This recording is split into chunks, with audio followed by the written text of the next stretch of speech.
मैं प्रेमजीत प्रकाश थॉमस राज क्लासेस तरफ से आप सभी का हार्दिक अभिनंदन करता हूं। आज हिस्ट्री का 23वां पार्ट लेकर आए हैं, जिसमें बताने जा रहे हैं प्रांतीय स्वतंत्र राजवंश। खानदेश प्रांतीय स्वतंत्र राजवंश के बारे में बताने जा रहे हैं। वीडियो अच्छा लगेगा तो लाइक कीजिएगा, शेयर कीजिएगा और सब्सक्राइब कीजिएगा। खानदेश ताप्ती नदी घाटी के क्षेत्र में मलिक राजा फारूकी। ताप्ती नदी घाटी के क्षेत्र में मलिक राजा फारूकी ने 1399 ईस्वी में खानदेश नामक स्वतंत्र मुस्लिम राज्य की स्थापना किया। क्वेश्चन पूछेगा, खानदेश मुस्लिम राज्य से संबंधित है। कब किया गया था? 1399 ईस्वी में। किसने किया था? मलिक राजा फारूकी ने। किस नदी पर? ताप्ती नदी घाटी क्षेत्र में। मलिक राजा फारूकी यहाँ के फारूकी वंश की स्थापना की। क्वेश्चन पूछेगा, फारूकी वंश की स्थापना किसने किया? तो बोलिएगा मलिक राजा फारूकी ने। फारूकी वंश के स्थापना किसने किया? बोलेगा मलिक राजा फारूकी ने। खानदेश की राजधानी बुरहानपुर थी। क्वेश्चन पूछेगा, खानदेश की राजधानी कहाँ थी? बुरहानपुर थी। और तथा असीरगढ़ के किला का एक शक्तिशाली सैनिक अस्कंदवार था। आदिल खान द्वितीय फारूकी वंश के प्रसिद्ध शासक था। क्वेश्चन पूछेगा, फारूकी वंश के संस्थापक कौन है? तो मलिक राजा फारूकी बोलिएगा। कहेगा प्रसिद्ध शासक कौन था? आदिल खान द्वितीय। उसने गोंडवाना और गढ़मंडला के हिंदू शासक को अपने अधीन कर लिया।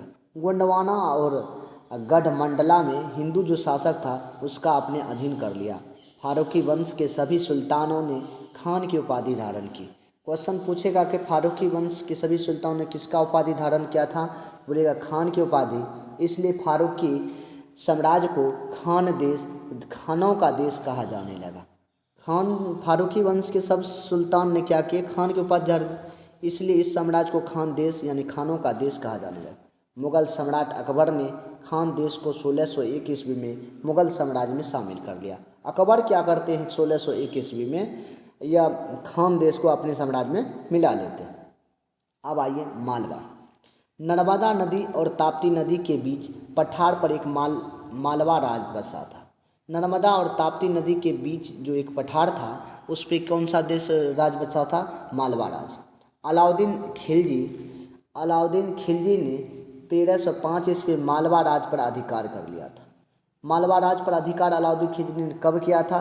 1305 ईस्वी में। मालवा राज पर अधिकार किसने किया था? 1305 में अलाउद्दीन खिलजी ने। 1401 में मालवा स्वतंत्र सुल्तान स्थापना हुसैन खान गोरी ने की, जिसे फिरोज शाह तुगलक ने अमीर के रूप में दिलवार खान की उपाधि प्रदान की।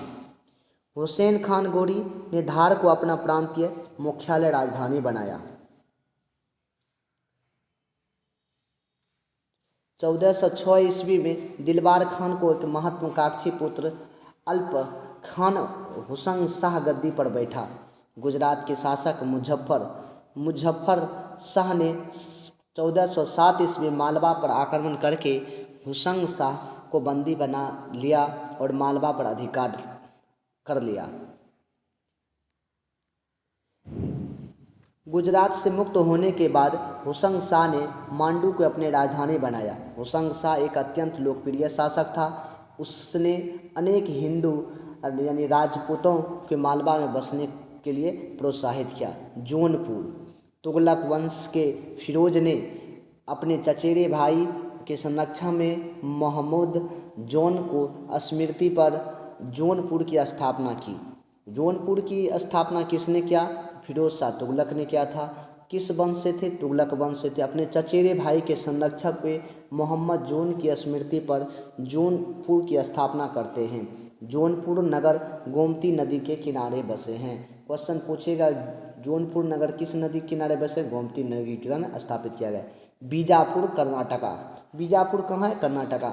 1489 से 90 में सूबेदार यूसुफ आदिल खान बीजापुर को स्वतंत्र घोषित करके, बीजापुर को किसने स्वतंत्र घोषित किया था? यूसुफ आदिल खान ने आदिल शाही वंश की स्थापना करते हैं। यूसुफ आदिल शाह ने क्या करते हैं? आदिल शाही वंश की स्थापना करते हैं। आदिल शाही सुल्तान स्वयं को तुर्की का ओटोमन राजवंश मानता था।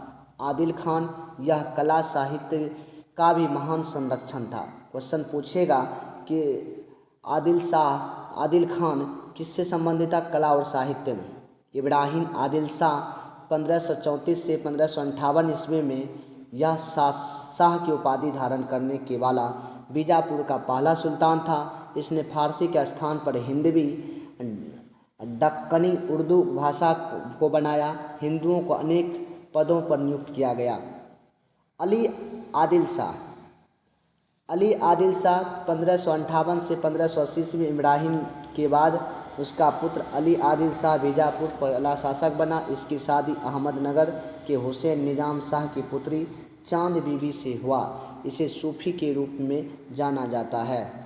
इब्राहिम आदिल शाह द्वितीय 1580 से 1627 ईस्वी में एक महान विद्याप्रेमी विद्या संरक्षण था। इसकी प्रजा उसके उदार दृष्टिकोण के कारण जगत गुरु की उपाधि धारण की। जगत गुरु के नाम से कौन जानते थे?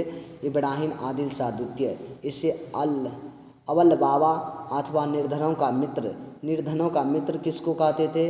इब्राहिम आदिल शाह द्वितीय को, क्योंकि यह गरीब की सहायता करता था। इब्राहिम आदिल शाह ने हिंदी संग्रह किताब ए नोरस की रचना की है। इसके शासनकाल में फरिश्ता तारिक ए फरिश्ता नामक प्रसिद्ध ऐतिहासिक ग्रंथ की रचना हुई।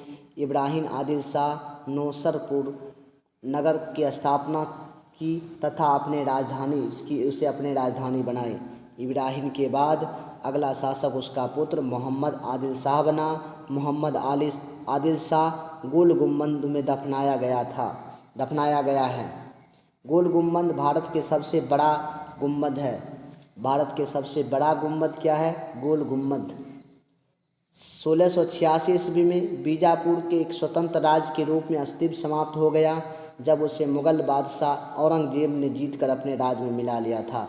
बीजापुर को क्या करते हैं? 1686 ईस्वी में औरंगजेब जीतकर अपने राज्य में मिला लेते हैं। कश्मीर के बारे में 1301 ईस्वी में सोहाबदेव नामक एक हिंदू ने कश्मीर में हिंदू राज की स्थापना की। कश्मीर में शाह मीर 1339 से 1340 में प्रथम मुस्लिम वंश की स्थापना करते हैं। शाह मीर शहाबुद्दीन शाह अमीर के नाम से गद्दी पर बैठा। इसने अपनी राजधानी इंद्रकोट स्थापित किया। इंद्रकोट किसने स्थापित किया था? शमसुद्दीन शाह मीर ने। अलाउद्दीन ने राजधानी इंद्रकोट से हटाकर अलाउद्दीनपुर श्रीनगर की स्थापना की। जैन उल आबदीन 1400 ईस्वी में अगला शासक के रूप में सिंहासन पर बैठा। इसकी धार्मिक संहिता के कारण कश्मीर का अकबर कहा जाता है। कश्मीर का अकबर किसे कहते हैं? जैन उल आबदीन को। जैन उल आबदीन फारसी, संस्कृत, कश्मीरी, तिब्बती आदि भाषा का ज्ञाता था। इसे महाभारत एवं राजतरंगी की फारसी अनुवाद कराया था। अकबर ने कश्मीर को 1528 ईस्वी में मुगल साम्राज्य में मिला लिया। अकबर क्या करते हैं? कश्मीर को 1528 ईस्वी में मुगल साम्राज्य में मिला लेते हैं। अब बंगाल, इख्तियारुद्दीन मोहम्मद बिन खिजली ने बंगाल को दिल्ली का सल्तनत बनाया। बंगाल को दिल्ली का सल्तनत में मिला लिया। इख्तियार मोहम्मद बिन तुगलक ने बंगाल को दिल्ली सल्तनत में मिला लिया। गियासुद्दीन तुगलक ने बंगाल के 3 भागों में विभाजित किया। लखनौती उत्तर बंगाल, सोनार पूर्वी बंगाल, सतगांव दक्षिण बंगाल। हाजी इलियास 1345 ईस्वी में बंगाल के विभाजन को समाप्त कर शमसुद्दीन इलियास शाह के नाम से बंगाल का अगला शासक बना। 1364 ईस्वी में सुल्तान सिकंदर शाह ने पांडुआ में अदीना मस्जिद का निर्माण किया। पांडुआ में अदीना मस्जिद का निर्माण किसने किया था? सुल्तान सिकंदर शाह ने। कब किया था? 1364 ईस्वी में। बंगाल का शासक गियासुद्दीन आजम शाह अपने न्यायिक प्रियता के लिए प्रसिद्ध था। अलाउद्दीन हुसैन शाह ने 1493 से 1518 ईस्वी में राजधानी को पांडुआ से गोंड स्थानांतरित कर लिया। महाप्रभु चैतन्य अलाउद्दीन के समकालीन थे। क्वेश्चन पूछेगा, महाप्रभु चैतन्य किसके समकालीन थे? अलाउद्दीन के। अलाउद्दीन ने सत्यपीर नामक आंदोलन की शुरुआत करते हैं। मालाधर बसु ने अलाउद्दीन के शासनकाल में श्री कृष्ण विजय की रचना कर गुणराज खान की उपाधि धारण की। इनके बेटे सत्यराज खान की उपाधि दी गई। नसारुद्दीन नुसरत खान नुसरत शाह ने गोंड से बड़ा सोना और कदम रुसल मस्जिद का निर्माण करवाया। मेवाड़ गुहिलोत वंश का एक शाखा संसोदिया वंश हिम्मीर देव तो मोहम्मद बिन तुगलक को हराकर पूरे मेवाड़ स्वतंत्र कर लिया। राणा कुंभा ने 1488 ईस्वी में चित्तौड़ में विजय स्तंभ किसने स्थापना किया था? राणा कुंभा ने। कब किया था? 1488 में। खानवा के युद्ध 1527 ईस्वी में राणा सांगा और बाबर के बीच होते हैं, जिसमें बाबर विजयी होती है। 1576 ईस्वी में हल्दी घाटी के युद्ध होता है राणा प्रताप और अकबर के बीच, जिसमें अकबर विजयी होती है। हल्दी घाटी के युद्ध 1576 ईस्वी में राणा प्रताप और अकबर के बीच होता है, जिसमें अकबर विजयी होते हैं। मेवाड़ की राजधानी चित्तौड़गढ़ थी। जहांगीर ने मेवाड़ को मुगल साम्राज्य में मिला लिया। मेवाड़ को मुगल साम्राज्य में किसने मिलाया? तो बोलिएगा जहांगीर ने। मेवाड़ की राजधानी कहाँ था? चित्तौड़गढ़। वीडियो अच्छा लगा होगा तो लाइक कीजिएगा, शेयर कीजिएगा, सब्सक्राइब कीजिएगा। 1-2 बार देखिएगा, पूरा समझ आ जाएगा। जय हिंद, जय भारत।